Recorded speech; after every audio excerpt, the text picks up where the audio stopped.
is the DHS Inspector General, and what they have testified is that they found 32,000 migrant children did not show up for their court date, and an additional 291,000 migrant children never received notices to appear. That's so correct. That's what my tweet said. Is it your testimony that DHS does in fact know the whereabouts of every single one of these 320,000 children, and they're just not telling people where these children are?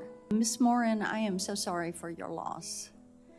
I know that's been a very difficult time for you and your family, and this truly is a season of sorrow for you all, and I recognize that.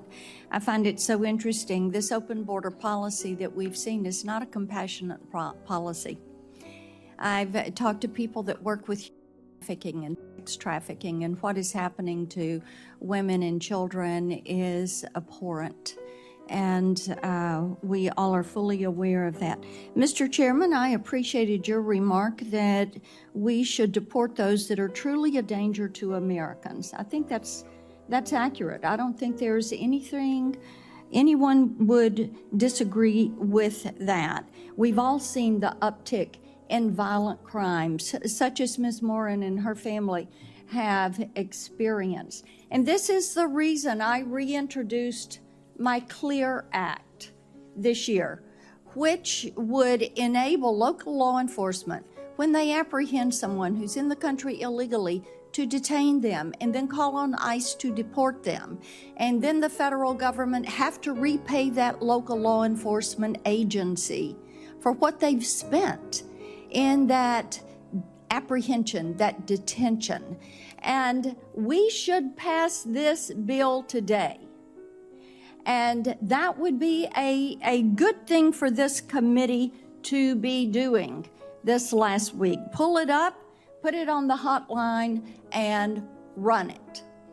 Is there anybody on this panel that disagrees with deporting criminal illegal aliens? Raise your hand if you disagree with that.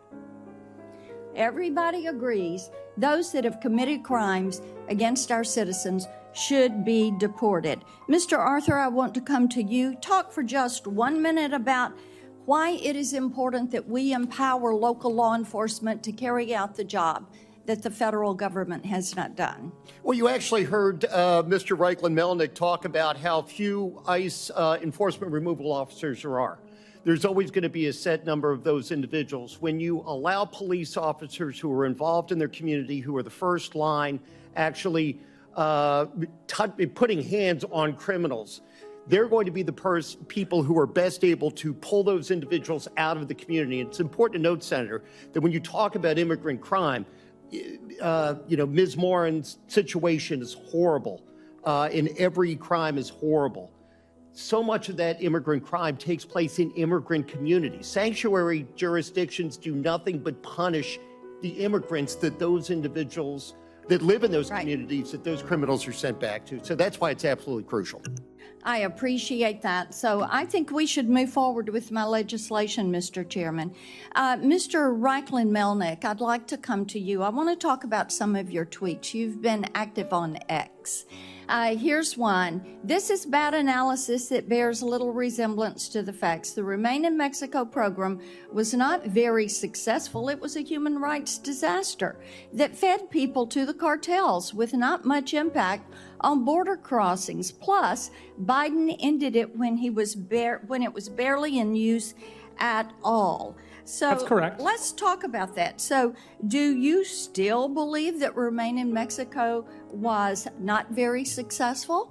It wasn't. In fact, it was one of a suite of programs that went into effect in 2019, about 4 or 5 different ones over the course of about 8 months. Do you believe it was a human rights disaster? Yes, and I can tell you the stories of the women sent back by the United States to Mexico who were in Mexico because of that. People that were along the way, people that have been and we sent them back to those traffickers. Remain in Mexico gave people to the cartels, and we turned our eyes away from them. Remain in Mexico was successful, and we all know it. Now let me talk to you about another tweet that you put up.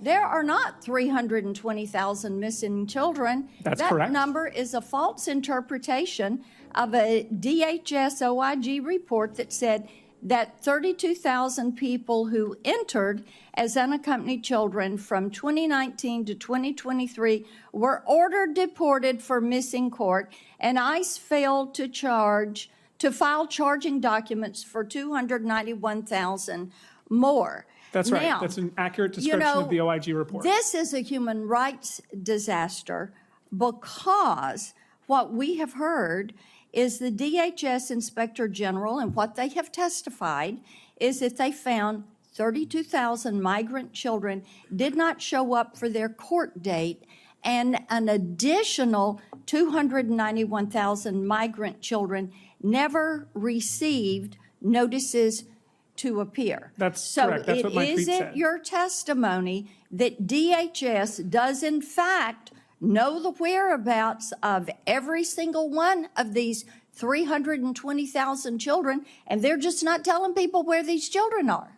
No, because that's not DHS's function here. It's also Office of Refugee Resettlement. It is not their job to go out and find every single people. It is DHS and ORR. I guess the broader point is somebody isn't missing if no one's looking for them. What we know is that through reports that have been made, reporting even the New York Times, many of these children are in abusive situations.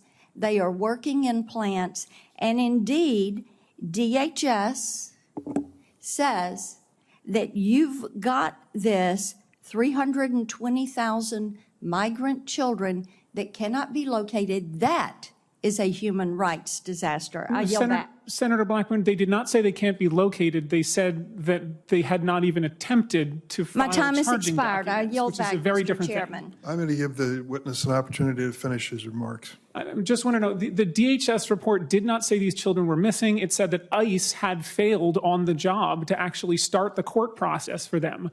If ICE filed the court documents, many of those people would be living at the exact address that the ICE told them. It's just ICE has not filed the charging documents. It's not that they're missing.